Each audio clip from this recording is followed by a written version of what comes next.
Alba dhe Limi nuk e kishin planifikuar atë natë. Asgjë mes tyre nuk kishte nisur si një vendim i qartë, i menduar, i peshuar me logjikë. Ishte një afrim i ngadalë, i padukshëm për syrin e tjetrit, por i fortë për ata që e ndjenin nga brenda. Një lloj afërsie që lind kur dy njerëz ndalojnë së mbrojturi veten dhe lejojnë njëri tjetrin të hyjë, pa trokitur. Puthjet mes tyre nuk ishin thjesht pasionante. Ishin të mbushura me gjithë ato fjalë që nuk ishin thënë, me gjithë ndjenjat që kishin qëndruar pezull për shumë kohë. Ishin puthje që nuk kërkonin shpjegim, sepse vetë ato ishin përgjigje. Alba ndjeu sikur për herë të parë dikush po e dëgjonte pa e pyetur. Po e kuptonte pa i kërkuar sqarime.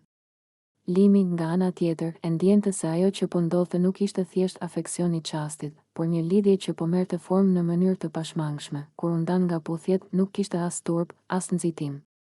Vetëm një heshtje e mbushur, e rëndë dhe e qetë njëkohësisht. Ishte ajo lloj heshtjeje që flet më shumë se çdo deklaratë.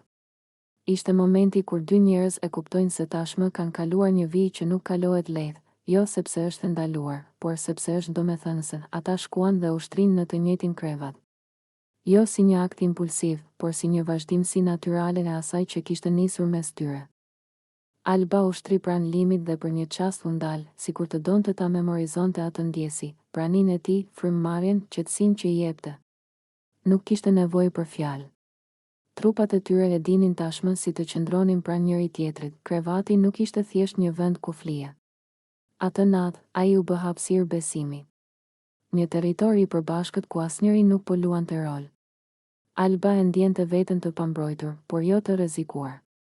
Limi ndjente përgjegjësinë e asaj afërsie, por edhe një paqe që nuk e kishte përjetuar më parë. Dolce nuk i pa. Dhe ndoshta ishte më mirë kështu, sepse ajo që ndodhi mes Albës dhe Limit nuk kishte nevojë për dëshmitar. Nuk ishte diçka për t'u shpjeguar, për t'u justifikuar apo për t'u mbrojtur. Ishte një moment i tyre, i papërsëritshëm, që ekzistonte vetëm sepse ata e lejuan. Nëse Dolce do ta kishte parë, ndoshta gjithçka do të ishte ndotur nga keqkuptimet, nga fjalët e tepërta, nga gjykimet e nxituara, por Nata vazhdoi në qetësi.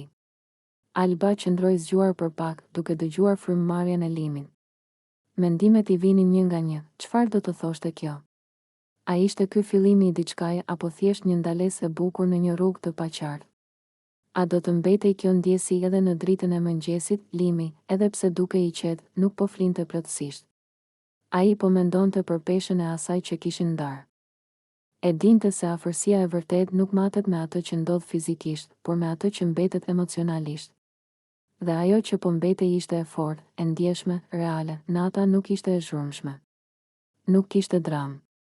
Vetëm dy njerëz që kishin zgjedhur të mos largoheshin. Të qëndronin.